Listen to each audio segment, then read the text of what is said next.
Vendredi 19 avril 2024, mesdames et messieurs, bonsoir et bienvenue dans cette nouvelle édition du journal de Viva en version française. Dans les actualités de ce jour, parlons de la tournée du président de la République dans la partie est de l'île. La première partie de la route nationale numéro 5 sera achevée en 2025. La partie reliant Vaibé et Sonira-Nivungu mesurant 75 km. Le président de la République, Andry Rajoelina, est venu constater dans la matinée l'avancement des travaux et a confirmé la nécessité d'achever la route qui reliera trois régions, à savoir les régions d'Antsina, Nadana, Lanzrouf et d'Ambatsu. Reportage de Judical Ingénierie sur les images de Ando Radzajaibé. Les routes ont été nivelées, on peut voir les piliers géants des ponts comme celui de Matsube qui sont très lents. Les travaux de construction de la route nationale numéro 5 au départ de Sonira-Nivungu avancent bien. La longueur de la première partie, reliant Sonira-Nivungu et Vaibé, est de 75 km.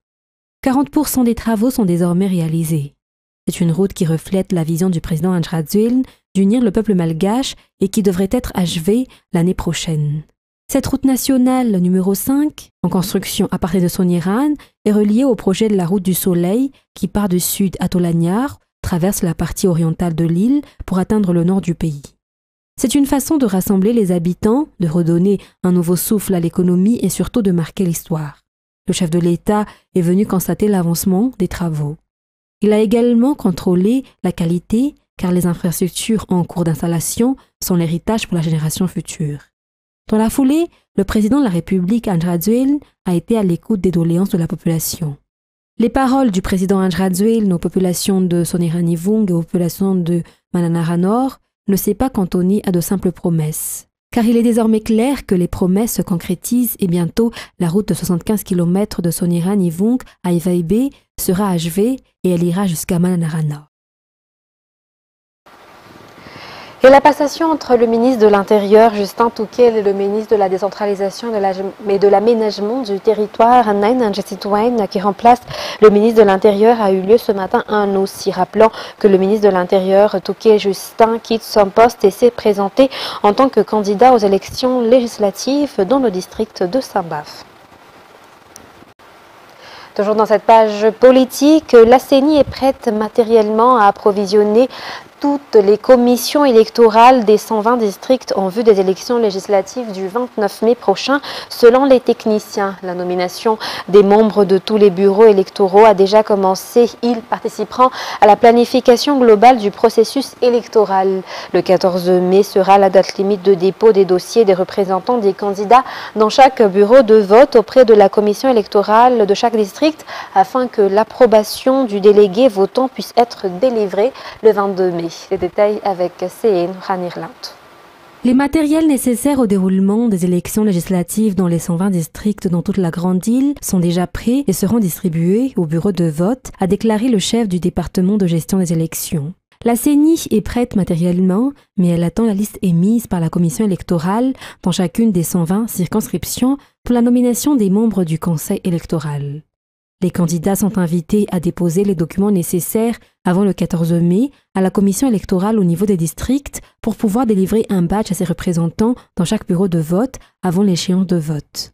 Ces représentants des candidats dans chaque bureau de vote assureront le suivi du processus électoral au niveau de ces bureaux de vote. L'objectif est de permettre une élection transparente et professionnelle. Passons à un tout autre sujet à présent. Au niveau de la justice, la possibilité de faire appel à un avocat à Madagascar a été facilitée. Les élèves avocats accepteront d'être commis d'office selon leurs représentants aujourd'hui. Toutefois, la loi exige que seuls ceux qui encourent une peine de 5 ans et plus peuvent avoir droit à un avocat commis d'office. Aujourd'hui, 44 avocats ont prêté serment. Reportage de Ruth Christelle Rakout-Malal et Yves Janel. Il y a actuellement 1110 avocats à Madagascar. 700 d'entre eux travaillent dans la capitale, si de nombreuses régions ne disposent toujours pas d'avocats.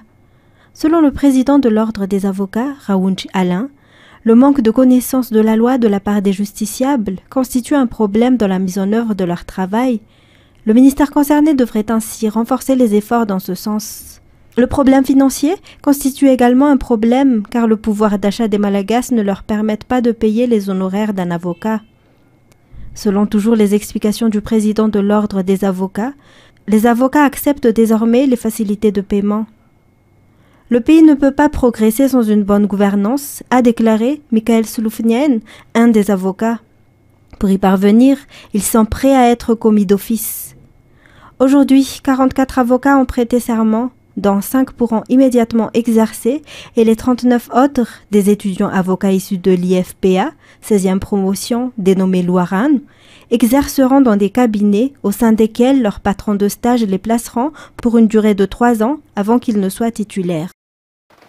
Toujours dans cette page sociale, Apingatan, une plateforme dédiée à la protection foncière et de la propriété foncière et regroupant tous les acteurs dans le domaine foncier dans tout le pays est lancé. À cet effet, un événement visant à recevoir les doléances et les suggestions à travers l'implication de tout le monde sans exception pour améliorer le secteur foncier est organisé. De nombreuses réformes restent encore à accomplir dans ce domaine de la propriété foncière, d'où la tenue de cet événement Apingatan qui s'est tenu aujourd'hui à Anoussi sous la houlette du ministère de la décentralisation et de l'aménagement du territoire. Reportage sur les images de Nzara Ranjens.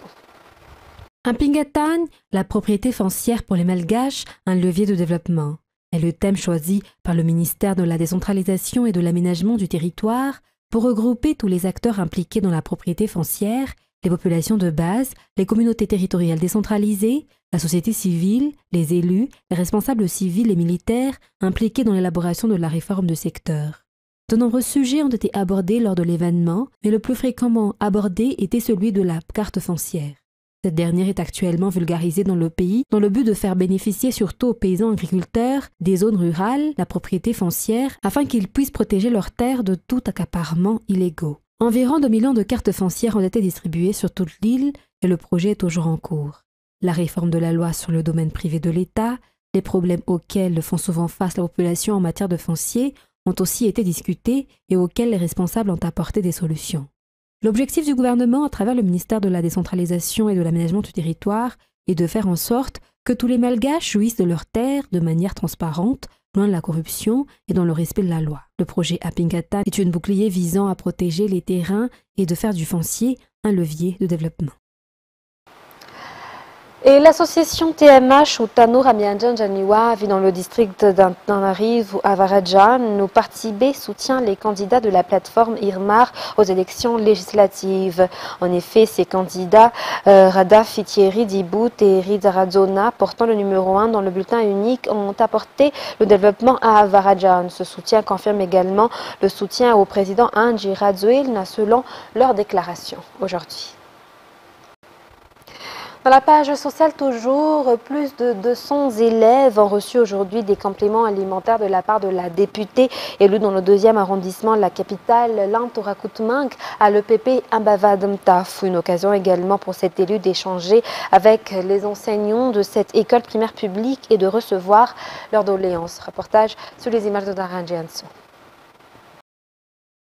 La députée élue dans le 2e arrondissement de la capitale a pour habitude d'apporter des compléments alimentaires aux élèves des écoles primaires publiques de sa circonscription.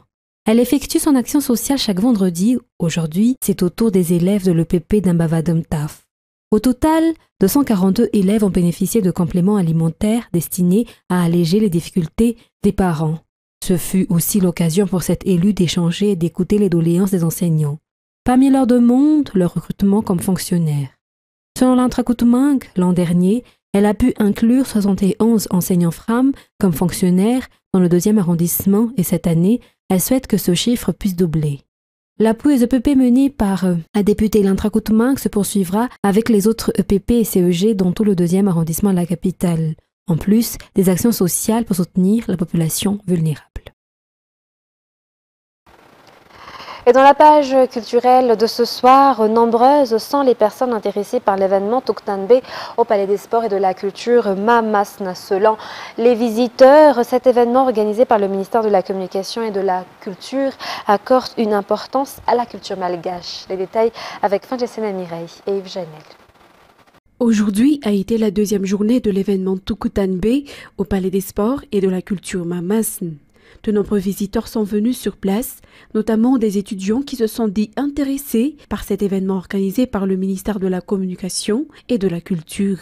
De plus que cet événement a pour but de susciter l'intérêt du public à approfondir ses connaissances sur le secteur de la culture et de la création est donc important pour les étudiants. Tukutanbe vise également à promouvoir le développement des entreprises œuvrant dans le domaine culturel et créatif et à montrer qu'il est notamment possible de vivre des métiers liés à la culture. De nombreuses expositions ont été au programme de cet événement aujourd'hui, notamment la vitrine des industries de livres, l'exposition sur l'art visuel et celle sur la musique, ainsi que la mode et le cinéma. Tukutanbe propose encore de nombreuses activités et expositions pour demain. À noter que cet événement Tukutanbe au Palais des Sports et de la Culture Mamasn se terminera demain à 15h30. Passons à présent aux actualités internationales. Des petits objets volants ont été repérés dans le ciel iranien. La défense antiaérienne est ainsi intervenue à Isfahan et dans plusieurs villes. La télévision iranienne se veut rassurante, signalant que la vie suit son cours et dément qu'il y a des dégâts. France 24. Alors, les médias iraniens, en particulier la télévision d'État, donc comme vous l'avez dit, parlent du vol de 3 petits objets volants au-dessus de la ville d'Isfahan et l'entrée en action donc de la défense antiaérienne. Les médias parlent aussi d'une explosion à l'extérieur de la ville d'Isfahan, mais en ce moment même, la télévision d'État montre des images d'une ville d'Isfahan. Le journaliste est en train d'expliquer, comme il l'a fait il y a 10 minutes, que tout est normal et que la vie continue normalement. La défense antiaérienne est aussi intervenue dans d'autres villes du pays, notamment dans la ville de Tabriz. Alors, on ne sait pas encore s'il y a eu des attaques autres que par des drones. On parle pour l'instant, c'est tout ce qu'on sait, on parle de vol de petits objets volants, donc des petits drones. Et même il y a un média proche des gardiens de la Révolution qui dément, selon des sources informées, toute attaque volant de l'extérieur. Pour l'instant, c'est tout ce qu'on sait. Il est actuellement 7 heures du matin, donc à Téhéran. La télévision iranienne affirme aussi que les sites militaires d'Isfahan n'ont pas été visés, sont indemnes, il n'y a aucun problème. En quelque sorte, on dément les informations qui viennent de l'extérieur. Néanmoins, les aéroports, les autorités ont décidé de fermer les aéroports de Téhéran et d'Isfahan, dans le cas où il y aurait d'autres attaques. Mais pour l'instant, c'est tout ce qu'on dispose comme information actuellement ici. Et toujours dans les actualités internationales, Human Rights Watch a rapporté qu'en août dernier, les gardes frontières saoudiens auraient tué des centaines de migrants éthiopiens entre mars 2022 et juin 2023. L'Éthiopie a annoncé une enquête conjointe avec l'Arabie saoudite, mais aucun résultat n'a été publié. 38 rescapés en témoigné. Plus de détails dans ce reportage de France 24. En 2022, Mustapha tente de rejoindre illégalement l'Arabie saoudite pour trouver du travail. Il est alors victime de tirs au moment où il s'apprête à traverser la frontière saoudienne. Blessé, il perd une jambe. Après avoir été blessé, j'ai vu les soldats saoudiens. Je leur ai demandé « Pourquoi vous m'avez tiré dessus ?» Ils m'ont répondu « Pourquoi tu viens ici? Qu'est-ce que tu fais ici ?» Je les ai suppliés de m'emmener à l'hôpital car j'étais blessé, mais ils m'ont répondu « On s'en fiche si tu meurs, c'est pas notre problème. » Pris en charge par l'Organisation internationale des migrations, il est ensuite soigné dans un hôpital au Yémen, où il rencontre Wezera, blessé à la frontière au même moment. Depuis, ils se sont mariés. Ils m'ont mis la structure en métal là. Maintenant, ça va. Mais quand je suis revenue chez moi, l'os n'était pas encore guéri. Ma famille m'a ramenée à l'hôpital encore une fois. Ils m'ont mis des broches à l'intérieur. Dans cette ville, une dizaine de migrants sont revenus blessés comme eux. Tous sont aujourd'hui au chômage, sans perspective. Pour changer cela, l'OIM a mis en place un programme de réintégration. Après la formation et l'élaboration du business plan, il s'agit essentiellement de fournir une aide en nature en fonction des moyens de subsistance que les migrants souhaitent mettre en place. Par exemple, si quelqu'un veut ouvrir un petit café, Nous prenons en charge le loyer pendant quelques mois. Une goutte d'eau. Sur les 50 000 migrants de retour d'Arabie Saoudite en 2023, seuls 200 ont pu profiter de ce dispositif coûteux. Plus de moyens sont nécessaires pour proposer aux migrants des opportunités professionnelles et les dissuader de retenter ce périple dangereux. Et les États-Unis ont mis fin jeudi au rêve d'adhésion pleine et entière des Palestiniens à l'ONU, mettant sans surprise leur veto au Conseil de sécurité à une revendication honnie par leurs alliés israéliens en pleine guerre à Gaza. Ce qu'il faut retenir de ce vote, c'est l'isolement des États-Unis selon les précisions de France 24. Dès le départ, ce vote était voué à l'échec car les États-Unis, détenteurs d'un droit de veto au Conseil de sécurité, s'opposent à l'adhésion de la Palestine. Washington répète qu'elle entraverait le processus de paix et que son adhésion doit être issue d'un accord avec Israël. Alors, ce qu'il faut retenir de ce vote, eh bien, c'est l'isolement des États-Unis sur cette question.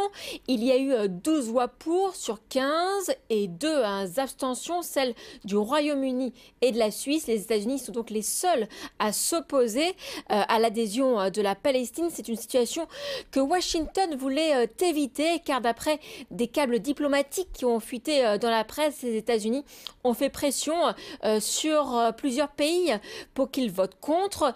L'Équateur, Malte, le Japon, encore la France ont été visés. Le but était d'éviter à Washington l'embarras d'être le seul pays à voter contre cette adhésion.